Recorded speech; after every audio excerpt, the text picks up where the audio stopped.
নমস্কার বন্ধুরা, নিয়ে এলাম এঁচোড় রান্নার জন্য। আমি এঁচোড় কেটে ধুয়ে বেছে নিয়েছি। এবার আর মশলার জন্য নিয়েছি 4টে লঙ্কা, পেঁয়াজ, একটু আদা আর একটু রসুন। এবার লঙ্কাগুলো আমি পেস্ট করে নিয়েছি। আর এদিকে কড়াইতে তেল গরম হয়ে গেছে, আমি দিয়ে দিলাম জিরে আর তেজপাতা।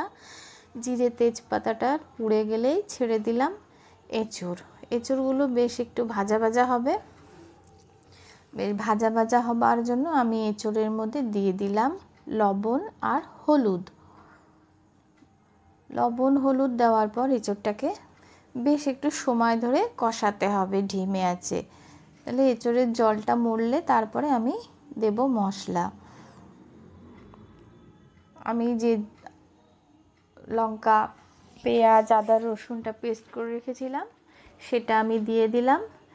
এবার এটার ভাজা ভাজা হয়ে অল্প অল্প তেল ছেড়ে দিলে তখন আমি দিয়ে দেব জিরে আর লঙ্কার গুঁড়ো। এই আদা, রসুন, পেঁয়াজের পেস্টটার জল না ছাড়লে কাঁচা কাঁচা গন্ধ হবে। দিয়ে দিলাম লঙ্কার গুঁড়ো আর জিরের গুঁড়ো, সাথে অল্প একটু চিনি। এটাও একটু ভালো ভালো ভাজা হবে। তারপরে দিয়ে দিলাম একটু উষ্ণ জল।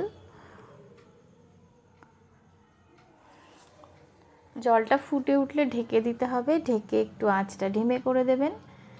দিয়ে কিছুক্ষণ ফোটার পর যখন দেখবেন এঁচোড়টা সিদ্ধ হয়ে গেছে তখন একদম তৈরি হয়ে যাবে সিম্পল এঁচোড়।